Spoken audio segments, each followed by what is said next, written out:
Ali, onde o solo agora exigia suor e a morte começava a murchar as flores, o silêncio não era de paz, era um grito de saudade dilacerante. Mas no meio desse abismo entre o homem e o Criador, seres de luz desceram, não para punir, mas para revelar a esperança que sustentaria os caídos. Inspirada nas revelações do capítulo 6 da obra A Verdade sobre os Anjos, esta jornada nos leva ao momento em que o céu se inclinou para resgatar a terra. Prepare-se para descobrir como os anjos mantiveram a humanidade viva quando tudo parecia perdido. Do Éden às águas do dilúvio, esta é a história da nossa redenção escrita por mãos celestiais. O silêncio que se abateu sobre as colinas próximas ao Éden não era de paz, mas de uma saudade dilacerante, um peso que comprimia o peito de Adão a cada respiração fora dos portões. Ali, onde o solo agora exigia suor e as flores começavam a murchar sob o toque da mortalidade, a presença dos anjos não era mais a companhia de caminhadas ao pôr do sol, mas uma ponte de misericórdia sobre um abismo intransponível. À entrada do jardim, o brilho das espadas flamejantes dos anjos vigilantes não servia apenas como um selo de proibição, mas como um lembrete constante de que o lar da inocência ainda existia, preservado em sua pureza divina, enquanto a terra gemia sobre a maldição. Adão e Eva, com os olhos turvos pelo remorso, contemplavam de longe as veredas onde outrora conversavam com o Criador, e neste olhar perdido, os seres celestiais encontravam o espaço para cumprir uma nova e solene missão. Os anjos, que antes testemunharam a harmonia perfeita, agora desciam para sustentar a raça decaída, sussurrando aos ouvidos do primeiro homem que, embora a transgressão tivesse semeado a morte e uma infelicidade que as palavras não podiam descrever, o Criador não os abandonara ao destino do pó. A comunicação celestial, antes natural como respirar, tornou-se o veículo de uma revelação que fazia o coração de Adão oscilar entre o terror do pecado e a esperança do resgate. Os anjos mantiveram essa comunicação viva, informando-o com uma paciência divina acerca dos detalhes profundos do plano da salvação, revelando que a raça humana, apesar de manchada, não se encontrava para além da possibilidade de redenção. Cada palavra dos mensageiros era um bálsamo sobre a ferida aberta da culpa, explicando que o sistema de sacrifícios que agora deveriam erguer era o símbolo de uma promessa maior que o próprio tempo. A voz dos anjos ecoava a justiça que exige a vida, mas também a misericórdia que provê o substituto, garantindo que a conexão com o céu, embora alterada, não fora cortada. Eles traziam o consolo de que a luz não se apagara totalmente e que por trás do véu da dor humana, uma engrenagem eterna de amor estava em movimento para trazer os exilados de volta ao lar. O clímax dessa instrução celestial atingiu o âmago do ser de Adão, quando os anjos informaram claramente que, assim como a sua transgressão tinha produzido morte e infelicidade, vida e imortalidade seriam produzidas mediante o sacrifício de Jesus Cristo. Imagine o peso desse anúncio, a compreensão de que o próprio Filho de Deus assumiria o fardo que Adão não pôde carregar, trocando a coroa de luz pela de espinhos, para que o homem pudesse um dia destrocar o seu manto de vergonha pela justiça divina. Essa notícia não era apenas informativa, era transformadora, mudando a forma como o casal olhava para o jardim vedado. O Éden permaneceu sobre a terra muito tempo depois que o homem fora expulso de suas deleitáveis veredas. Gênesis 4:16, servindo como um memorial vivo do que foi perdido e um monumento do que seria recuperado. Foi permitido à raça decaída por muito tempo contemplar o lar da inocência, estando sua entrada vedada apenas pelos anjos vigilantes, Patriarcas e Profetas 62, cujas faces refletiam não a ira, mas a guarda zelosa de um tesouro que a humanidade, através da fé no sacrifício prometido, voltaria a possuir. A sombra do exílio não era completa, pois à porta do paraíso, guardada pelos querubins de semblantes solenes, a glória de Deus ainda se revelava como um farol de santidade em um mundo que começava a conhecer o frio. Para ali vinham os primeiros adoradores, os passos de Adão guiando seus filhos até o limite onde o divino e o terreno se tocavam em um silêncio reverente. O ceticismo não podia negar a existência do Éden enquanto este permanecesse precisamente à vista, com sua entrada vedada pelos anjos vigilantes. Cada vez que Caim e Abel levantavam os olhos e viam o brilho das sentinelas celestiais e o verde imaculado além dos portões, a ordem na criação e a história das duas árvores pulsavam como fatos indiscutíveis em suas mentes. A existência e a suprema autoridade de Deus eram verdades que os homens foram tardios em pôr em dúvida, enquanto Adão caminhava entre eles, sendo ele mesmo a memória viva da perfeição e a prova do custo da desobediência. Foi ali, naquele solo sagrado pela proximidade da glória, que Deus condescendeu em comunicar-se com os filhos do homem, estabelecendo o altar como o ponto de encontro entre a miséria humana e a provisão divina. Caim e Abel não caminhavam no escuro. Ambos tinham sido instruídos com respeito à provisão feita para a salvação da raça humana, ouvindo de seu pai as promessas sussurradas pelos anjos. Deles era requerido que praticassem um sistema de humilde obediência, mostrando sua reverência a Deus e sua fé no Redentor prometido, dependendo dele mediante a morte dos primogênitos do rebanho e a solene apresentação do sangue como uma oferta queimada. Abel, cujos olhos refletiam a mansidão de quem compreende a própria fragilidade, escolheu o melhor de seu rebanho, reconhecendo que a vida do cordeiro era o único substituto capaz de cobrir sua nudez espiritual. Mas Caim, o primogênito, sentia o peso do orgulho endurecer seu coração.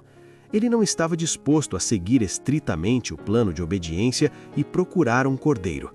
Em sua mente, o suor de seu trabalho na terra deveria ser suficiente. Ele meramente tomou do fruto do solo e desrespeitou as exigências de Deus, trazendo um sacrifício sem sangue, uma oferta de mérito próprio que ignorava a necessidade de um redentor. O ar tornou-se denso diante dos altares. Abel, movido por um amor profundo pelo irmão, aconselhou Caim para que não viesse diante do Senhor sem o sangue do sacrifício, mas Caim, sentindo-se superior por sua primogenitura, fechou os ouvidos. No momento da adoração, o céu respondeu de forma visível. Uma luz brilhante desceu da glória e consumiu a oferta de Abel, selando sua fé com a aceitação divina. No altar de Caim, porém, houve apenas o silêncio e as cinzas frias de um esforço vazio. A ira transformou o rosto de Caim em uma máscara de amargura, e o Senhor, em sua infinita paciência, condescendeu em enviar um anjo para conversar com ele pessoalmente. O mensageiro celestial inquiriu quanto à razão de sua ira, informando-o com doçura e autoridade de que, se fizesse o bem e seguisse as orientações dadas, seria aceito. O anjo declarou a Caim que não havia parcialidade em Deus, mas que o bloqueio era fruto de seu próprio pecado e desobediência à expressa ordem divina. Mesmo diante da instrução angelical, o orgulho de Caim não se quebrou. Ele reprovou o irmão, e enquanto Abel justificava o plano de Deus com mansidão, a fúria de Caim ardeu até que o primeiro sangue humano manchasse o solo, selando o destino de uma linhagem que escolheu o próprio caminho em vez da obediência. A morte de Abel não apagou a luz que emanava da porta do Éden. Pelo contrário, a necessidade de orientação divina tornou-se mais urgente à medida que a humanidade se multiplicava sob a sombra daquela primeira tragédia. Longe de ser uma era de trevas religiosas, os séculos que precederam o dilúvio foram banhados por uma claridade espiritual que o mundo nunca mais voltaria a experimentar. As vantagens dos homens daquela época para adquirirem conhecimento de Deus mediante suas obras nunca foram desde então igualadas, pois a natureza ainda retinha muito de sua vitalidade original, e o fôlego de vida pulsava com uma força que desafiava os séculos. Todo o mundo teve oportunidade de receber instrução diretamente de Adão, que permanecia como uma biblioteca viva da perfeição perdida, descrevendo com voz embargada a glória do Criador.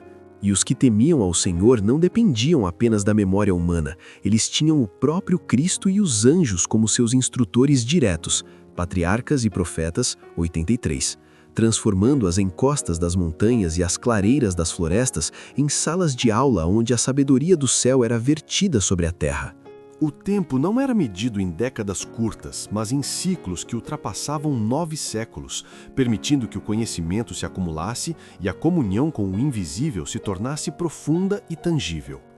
Os homens, naqueles dias, viviam quase 1000 anos e, durante esse vasto período, anjos visitavam-nos com instruções provindas diretamente de Cristo, trazendo esclarecimento sobre as leis do universo, a santidade do caráter divino e os desdobramentos do plano da redenção. Imagine as comunidades antediluvianas, onde patriarcas de barbas prateadas e jovens de força hercúlea se reuniam ao entardecer para ouvir seres de luz explicarem a conexão entre o mundo físico e o espiritual. Não havia mistério que a mente humana, ainda em sua pujança original, não pudesse perscrutar sob a tutela angelical.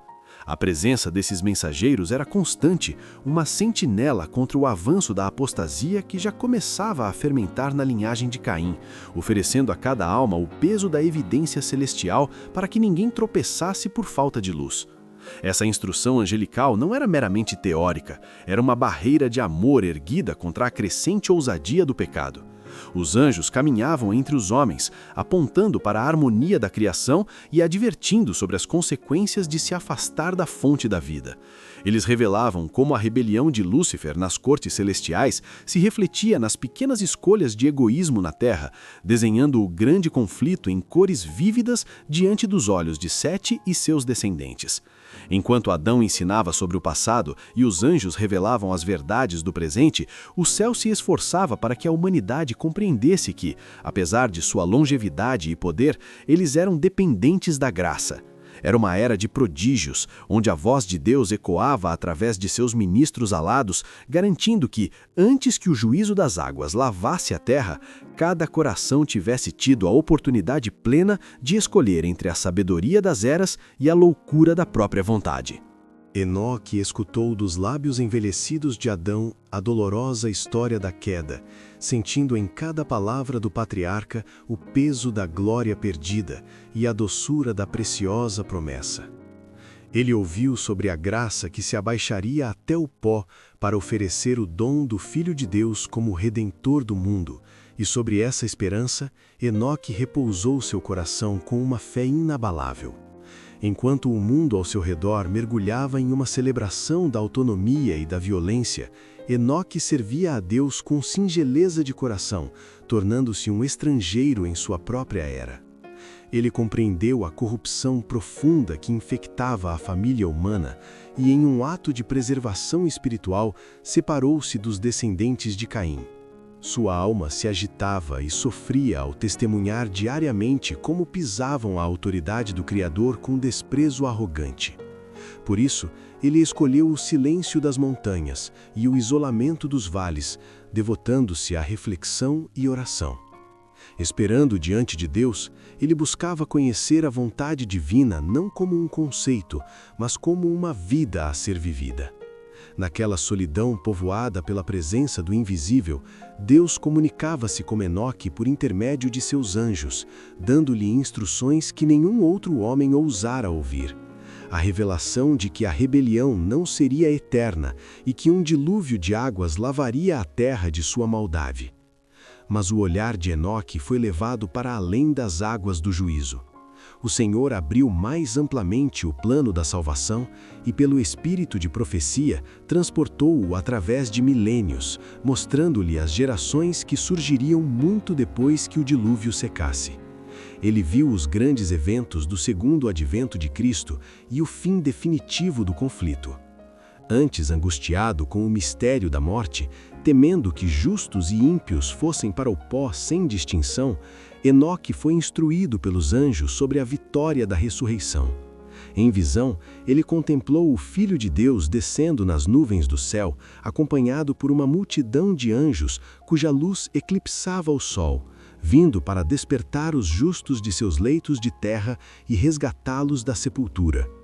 Fortalecido por essa visão, Enoque voltava de seus retiros com a face resplandecente, labutando para fazer volver os ímpios de seus maus caminhos. Ele não se isolava permanentemente, encontrava-se com os que o amavam e com os infiéis em intervalos determinados, sendo uma voz de advertência em um mundo surdo. A medida da comunhão de Enoque tornou-se tão profunda que a terra já não podia mais retê-lo. Ele crescia celestialmente a cada suspiro, aborrecendo a iniquidade e anelando por uma união ainda mais estreita com o Deus a quem reverenciava. O Senhor, em um gesto de amor que rompeu as leis da mortalidade, decidiu que Enoque não provaria a morte. Enquanto o profeta caminhava com Deus, possivelmente em um de seus momentos de santa meditação, as flamejantes carruagens de Deus foram enviadas para recolhê-lo. Na presença de justos e ímpios, ele foi removido, deixando para trás apenas o vazio de sua ausência e a busca diligente daqueles que o amavam. Mas Enoque agora habitava a cidade, visitando mundos de luz onde a pureza é a atmosfera natural. Ele se tornou o símbolo vivo dos que, nos últimos dias, cercados por toda a vileza e pecado, se manterão imaculados. Para esses, anjos excelentes em poder são enviados agora mesmo, criando uma fortificação semelhante a muros de fogo à sua volta, garantindo que, assim como Enoque, eles também possam caminhar com Deus até que o horizonte da terra desapareça e dê lugar à eternidade. Após a partida de Enoque, o mundo mergulhou em uma embriaguez de rebeldia, mas a misericórdia divina ainda erguia uma última sentinela na figura de Noé. Naquela época, a humanidade ainda exibia o vigor de sua origem. Aqueles que viveram nos dias de Noé eram mais semelhantes aos anjos na forma, na graça e na força, possuindo uma estatura e intelecto que as gerações posteriores, enfraquecidas, mal poderiam conceber. No entanto, toda essa potência era usada para o mal, transformando a terra em um palco de violência e impiedade. Foi nesse cenário de sombras crescentes, mais de 100 anos antes do dilúvio, que o Senhor enviou um anjo ao fiel Noé. O mensageiro celestial trouxe uma sentença solene. A paciência divina estava chegando ao limite, e Deus não mais teria misericórdia da raça corrupta. Mas, em seu amor, ele não desejava que o mundo ignorasse seu desígnio. Por isso, instruiria Noé e faria dele um pregador fiel. Um último aviso vivo para que os habitantes da terra ficassem sem escusas diante da destruição que se aproximava a passos largos. Enquanto a arca se erguia como um monumento de fé e loucura aos olhos dos escarnecedores, a mão de Deus operava maravilhas que os homens se recusavam a aceitar como divinas. Quando o tempo da pregação se esgotou e o apelo final de Noé ecoou pelo vale pela última vez, o céu assumiu o comando da cena. Anjos foram enviados para recolher das florestas e dos campos os animais que Deus havia criado, cumprindo uma tarefa que nenhum esforço humano poderia realizar. Sob a direção invisível e poderosa desses seres de luz, os animais buscaram a arca. Eles o seguiam de 2 em 2, macho e fêmea, de forma ordenada e solene, enquanto os animais limpos avançavam de 7 em 7. A multidão observava, paralisada por um instante, o desfile sobrenatural da criação submetendo-se à vontade do Criador, enquanto os próprios homens, dotados de razão, permaneciam em sua obstinação. Finalmente, o silêncio da expectativa tornou-se absoluto. Dentro da gigantesca estrutura de madeira, a família de Noé aguardava o sinal definitivo, mas o fechamento da arca era uma tarefa que não podia ser realizada pelo lado de dentro por mãos humanas. Foi então que o sobrenatural rasgou o véu da incredulidade. Um anjo foi visto pela multidão escarnecedora descendo do céu revestido de uma luz deslumbrante, parecida com o brilho de um relâmpago. Com uma autoridade que fez a terra estremecer, o mensageiro celestial fechou a maciça porta, selando o destino de 2 mundos. O anjo então tomou outra vez seu caminho em direção ao céu, deixando para trás o último eco da misericórdia. O mundo exterior continuava em sua festa e deboche, mas por trás daquela porta selada pelo toque angelical, a vida estava preservada, enquanto as primeiras nuvens pesadas começavam a apagar o brilho do sol que os homens tanto adoraram em vez do Criador. O 8º dia amanheceu com um peso diferente sobre a atmosfera. Um silêncio carregado que nem mesmo a zombaria dos antediluvianos conseguia dissipar totalmente.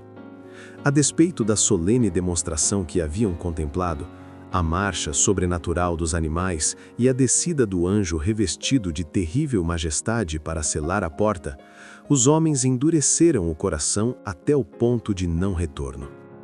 Eles prosseguiram em seus banquetes, ridicularizando o patriarca que agora estava oculto por trás das tábuas de betume, mas, de repente, os céus se enegreceram com uma densidade nunca antes vista.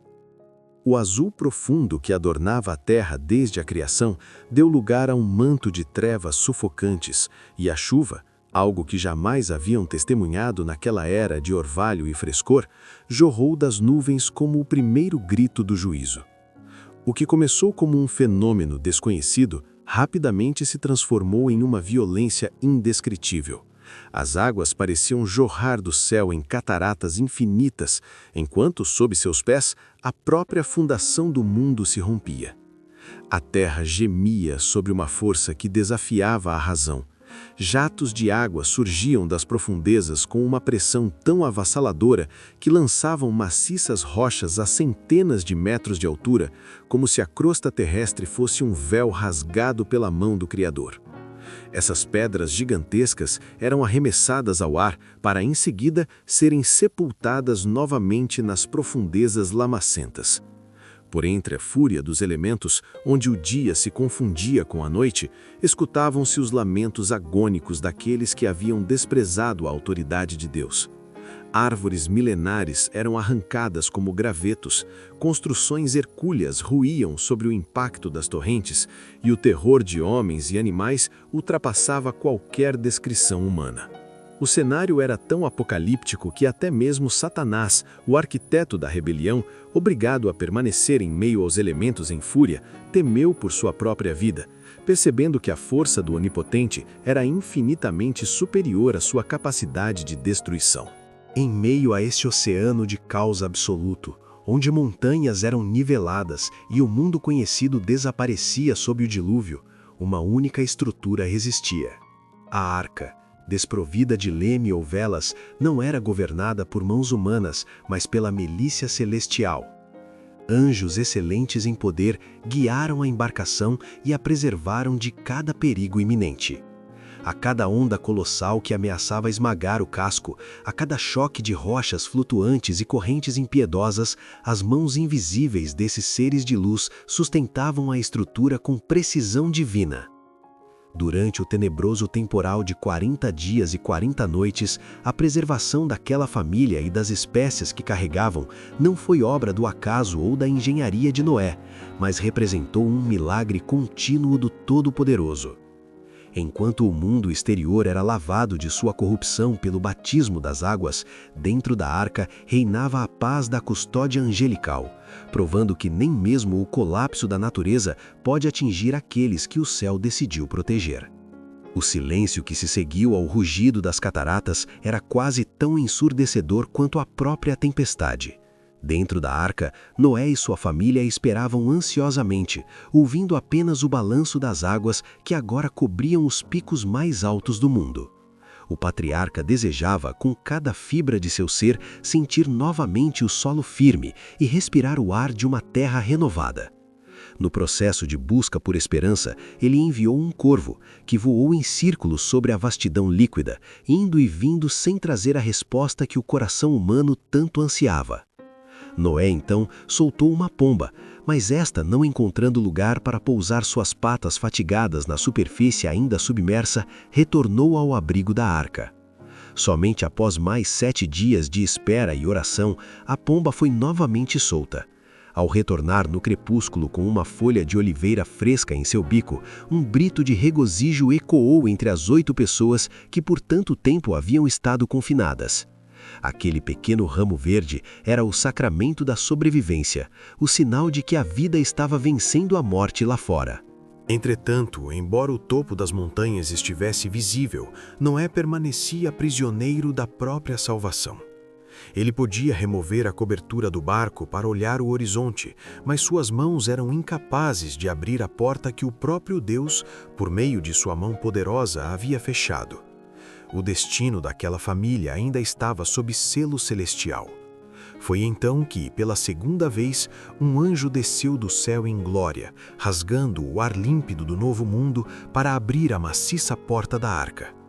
Através desse mensageiro, Deus falou diretamente ao seu servo, ordenando que a família saísse para a luz do sol, levando consigo todos os seres vivos que haviam atravessado o abismo das águas sob a proteção divina. Ao pisarem no solo lavado, o contraste era absoluto. A terra estava nua, purificada, mas também estranha e selvagem, pronta para ser novamente habitada por aqueles que guardaram a semente da obediência. Contemplando a paisagem vasta e desolada, Noé sentiu um calafrio de incerteza. Ele olhou para os fortes animais ferozes que saíam da arca com instintos aguçados pela fome e para sua pequena família de apenas 8 almas, e um grande temor o assaltou. O medo de que as feras, agora livres, pudessem destruir os últimos remanescentes da raça humana. Percebendo a fragilidade de seus filhos, o Senhor enviou prontamente um anjo a seu servo com uma mensagem de autoridade e domínio. O mensageiro declarou que o pavor da humanidade cairia sobre todo o animal da terra e sobre toda a ave dos céus, assegurando que tudo o que se move estaria entregue em suas mãos. Sob a vigilância desse anjo, o medo deu lugar à adoração. Ali, diante do primeiro altar do novo mundo, Noé compreendeu que a mesma mão que guiou a arca sob o caos era a mão que agora impunha limites à natureza, garantindo que a luz da redenção continuasse a brilhar através das gerações que viriam. A memória do dilúvio ainda estava fresca na terra quando o veneno da apostasia começou a infiltrar-se novamente no coração dos descendentes de Noé. A harmonia que saíra da arca fragmentou-se. Enquanto alguns mantinham a chama da fé, outros descriam da existência de Deus ou, pior, criam em sua existência, mas odiavam sua soberania. Os inimigos do Criador sentiam-se diariamente reprovados pela vida piedosa daqueles que exaltavam ao Senhor, e o abismo moral tornou-se insuportável. Decididos a silenciar a voz da consciência, os descrentes consultaram entre si e decidiram separar-se dos fiéis, viajando para longe das tendas da retidão. Ao encontrarem uma vasta planície na terra de Sinear, escolheram-na para habitar, mas o propósito deles ia além da sobrevivência. Conceberam a ideia de uma edificação tão colossal que pudesse tocar as nuvens.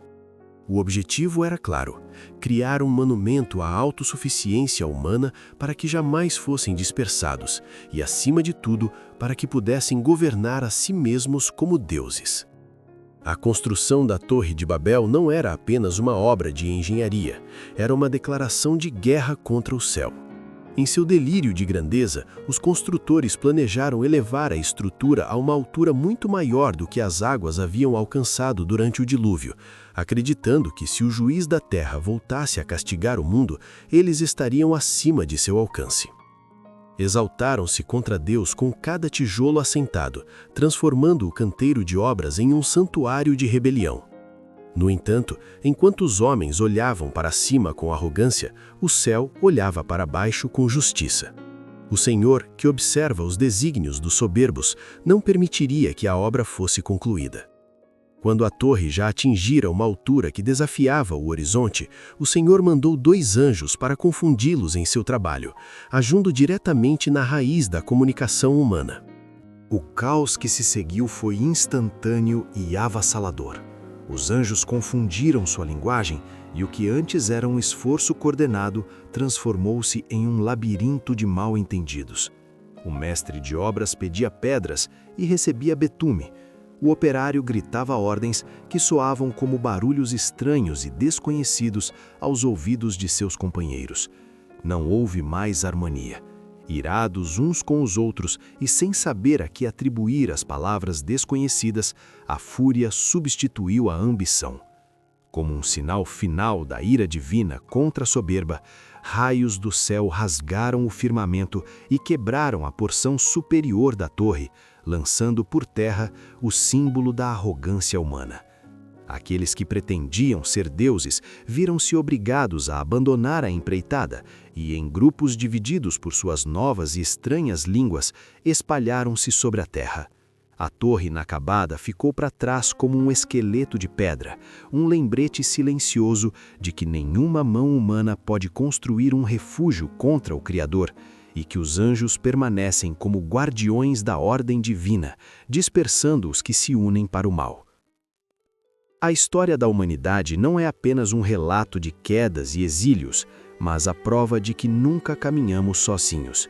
Dos portões do Éden às águas do dilúvio, as mãos invisíveis do céu sempre estiveram estendidas para nos guiar de volta ao lar.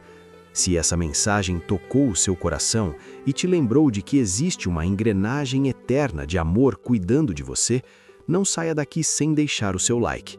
Ele ajuda esta luz a chegar a mais pessoas que talvez hoje se sintam exiladas e sem esperança.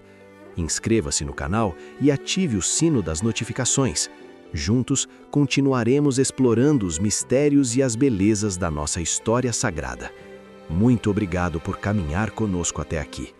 Que a guarda dos anjos, que sustentou Adão e protegeu Noé, esteja sobre a sua casa, hoje e sempre. Até o próximo vídeo.